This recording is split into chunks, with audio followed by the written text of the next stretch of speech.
today. Senate declares state police bill. On the foreign scene, Venezuela earthquakes claim 32 lives. U.S. Secretary seeks Gulf backing for Iran deal. And in sport, South Africa make World Cup history, beats South Korea. Glad to have you join us. This is the news update at 12 on Dominion Television Ibadan. I'm Oluwaemi Adelakun. The Senate has passed a constitution amendment bill that would establish state police in Nigeria, moving the proposal closer to becoming law. Lawmakers approved the measure after securing the required two-thirds majority through manual voting following technical issues with electronic devices. The bill would create state-controlled police services alongside the Nigeria Police Force, with governors empowered to appoint state police commissioners, subject to confirmation by state assemblies, while the federal police would retain responsibility for national security matters. Meanwhile, the proposal now moves to the 36 state houses of assembly, where at least 24 legislators must approve it before it can be sent to President Bola Tinubu for assent. Nigeria has moved a step closer to adopting state policing following the Senate's passage of a constitution amendment bill seeking to decentralize the nation's policing system. While the proposal is seen as a solution to growing insecurity, critiques one of possible political interference and funding challenges. Our correspondent examines the merit and demerit of state policing and what the reform could mean for Nigeria's security landscape. Nigeria's move towards establishing state police has reignited debate over the merit and demerit of decentralizing the country's policing system. The discussion gained renewed momentum following the passage of the Constitution Alteration Bill by the Senate, which seeks to establish state-controlled police service alongside the existing Nigerian police force. The proposed amendment, now awaiting approval by at least 24 state House of Assembly, is regarded as one of the most significant security reforms since Nigerians returned to democracy in 1999. Speaking on the merit, a public affairs analyst, Ignatius Eboselome Ofino, argued that the initiative will enhance security by bringing law enforcement closer to the people. He added that the reform will reduce pressure on Nigeria's police force, which currently bears sole responsibility for policing the entire country. It's one thing you must understand is as a result of the failure of the federal police system, that was what led to the agitation for state police in Nigeria. State police will be able to identify the indigene and those who are non-indigene of that state. That's one of the merits, one.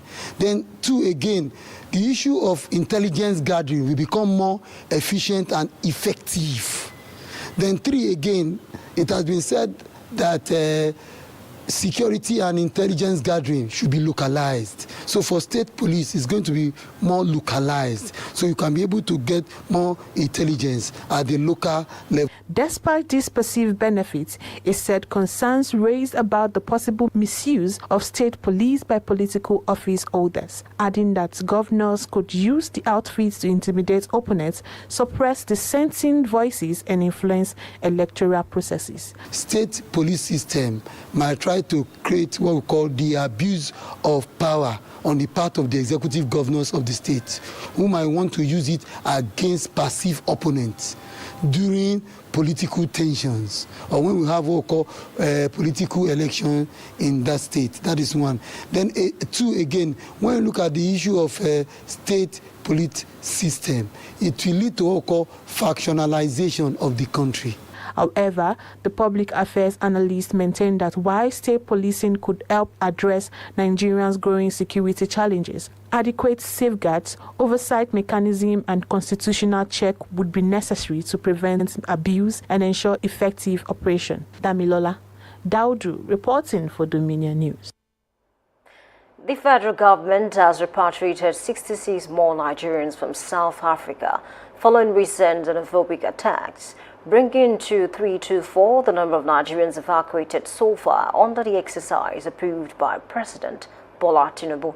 The spokesperson for the Ministry of Foreign Affairs, Kimiabi Ebianfa, confirmed that the latest evacuees were part of the second batch of returnees. He confirmed that they were accompanied by officials of the Nigerian High Commission in South Africa. Meanwhile, the Nigerians and Diaspora Commission, NIDCOM, assured that all registered Nigerians willing to return from South Africa will be evacuated.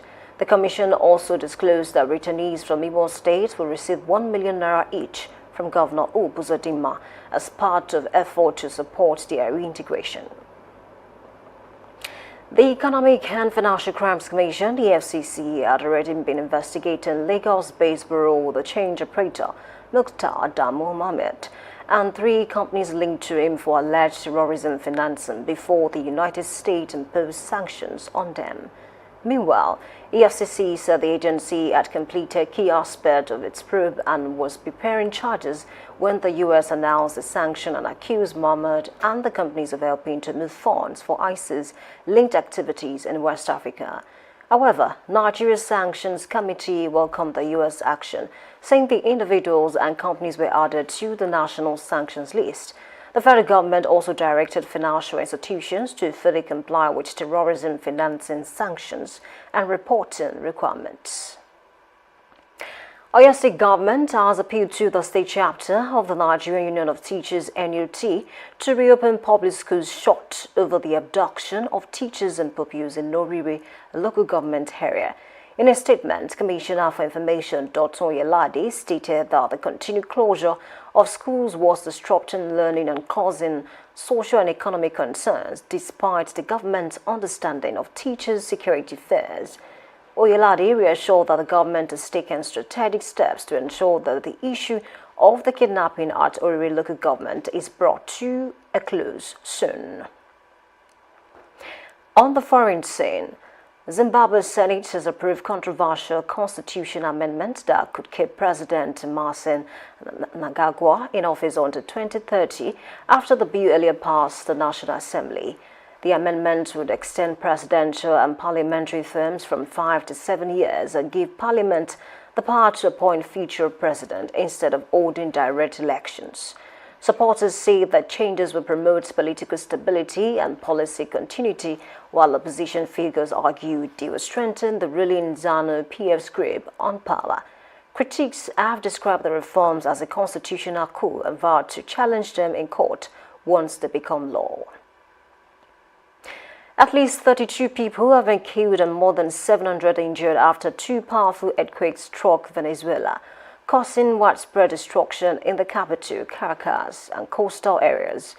Acting President Delcy Rodriguez said rescue teams are searching through collapsed buildings as survivors remain trapped beneath rubble.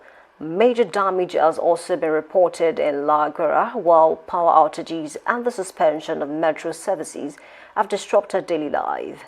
Meanwhile, the earthquakes, which measures about 7.2 and 7.5 in magnitude, struck west of Caracas and were felt as far away as Colombia. U.S. Secretary of State Marco Rubio told Gulf allies that any deal with Iran would take their interests into account as he wrapped up a Middle East trip aimed at selling the Trump administration's preliminary accord to skeptical regional partners. Speaking at a meeting of Gulf Arab foreign ministers and officials in Bahrain, Rubio said Washington was seeking an enduring peace with long-term foe, Iran, that would not undermine the security and prosperity of its allies in the oil-rich region, which fear the accord is too soft on Iran after it attacked. South Africa coach Gabru said his team had shut up the big mouth after the Bafana qualified for the World Cup knockouts for the first time in their history. You can visit our website on www.dominion.org.ng to watch us live and interact with us. You can also follow us across our social media platforms, Facebook, Instagram, TikTok, YouTube, and LinkedIn at Dominion Brokers and X at Dominion Cars. And that ends the news update on Dominion Television. I'm Oluwayemi Adelakun saying thank you for watching and good afternoon.